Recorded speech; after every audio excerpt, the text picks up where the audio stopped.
And like this could be a tutorial too. This is how you gain population for free. Otherwise, like sometimes, see here, you can invite immigrants from the third world.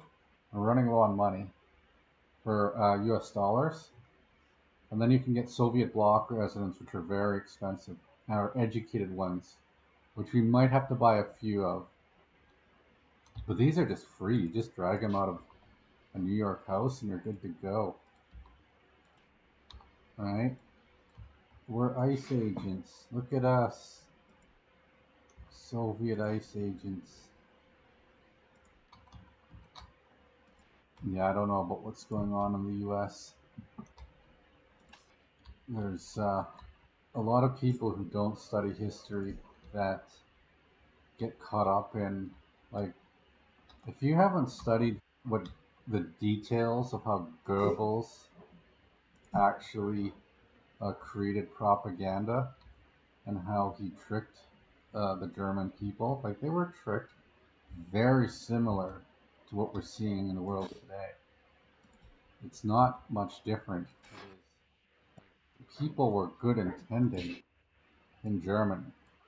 They didn't know what was happening because they trusted the corporate media establishment and those that ran it, the billionaires. They trusted it, but they shouldn't have trusted it.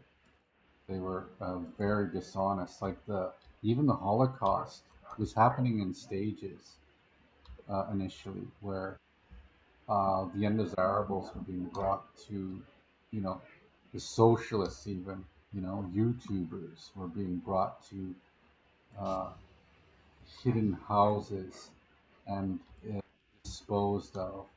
And this was off the record of what would be reported in the statistics and in the news.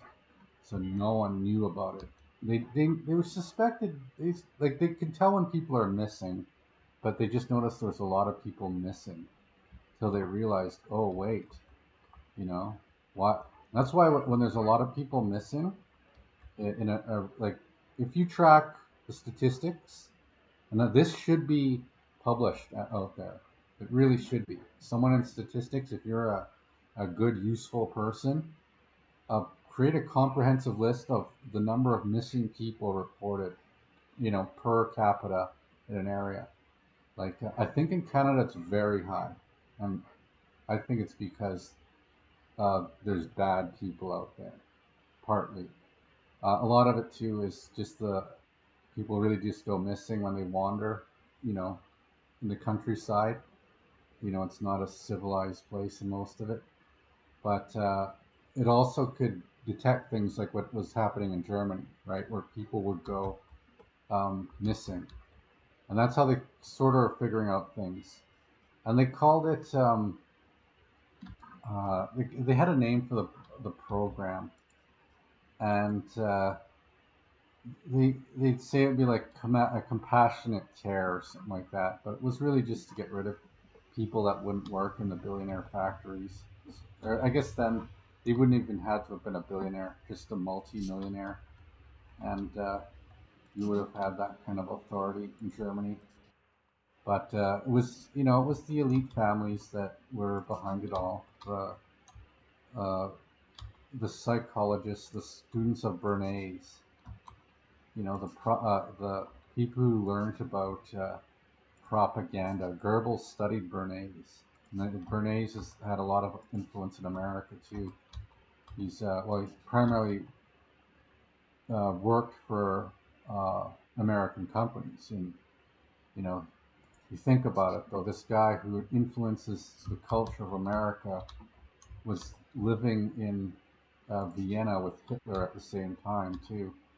So this is the group of people that runs a good part of the show, and if you don't keep an eye on them, they'll lead you into war. They'll get you to think that, oh, we should go to war with Canada, and everything you see on the news will be like that. It'll be uh, taking you down a road you shouldn't go, and for no reason. Like they're they make up fictitious claims that you can't easily verify, and they'll motivate you, and that's how a lot of Germans were motivated. By Goebbels, he would say half truths and sometimes outright lie, and omit the like. He wouldn't tell you things like, "Oh yeah, I have very rich people that stand to profit if you do this." Right? He's a salesman, right? He's working for a company, and if you don't understand that, you'll fall in, get caught into it, right? The web of lies, and we see it happening again today. It's not like we don't have any video records of what happened in Germany. We know the history of what happened, and it didn't work out well. You can't just do things selfishly like that and expect people to, um, not notice. And it got out of hand too. Like eventually, we had the Holocaust, and um, the Jewish people that were brought there, they thought they were being deported, just like we see in the U.S. Right?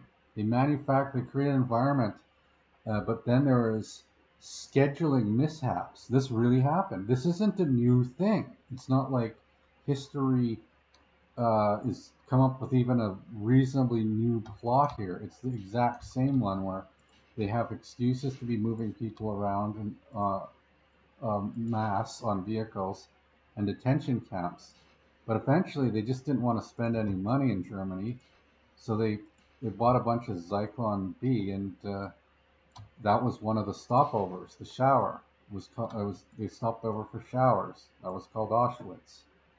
That was uh, like it was just a stopover point. No one on the train was even thinking about it.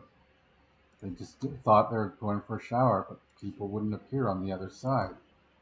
And you know, there's people driving these trains. There's people selling the Zyklon B, but no one's like they're just happy to get their paycheck, right? You get your paycheck, you don't ask questions. That's how they control you. You don't know how to think. You just do what they tell you. You don't want to lose your job, right? Because they keep you scared. And if you knew how to manage your own money better, you weren't so compulsively spending on things you don't need, maybe you'd be able to avoid it. But at what point do you just go, wait a second, I gotta be accountable for my actions? I'm the one who makes these billionaires rich. Why don't I get a part of that? Why don't I um, have more say in the matter? And that's the solution here, right? Control your spending, know what's going on, and don't be a lackey. And hopefully, we don't have a repeat of history. But right now, there's a lot of lackeys out there. Most people are lackeys. So if you're not a lackey, good for you.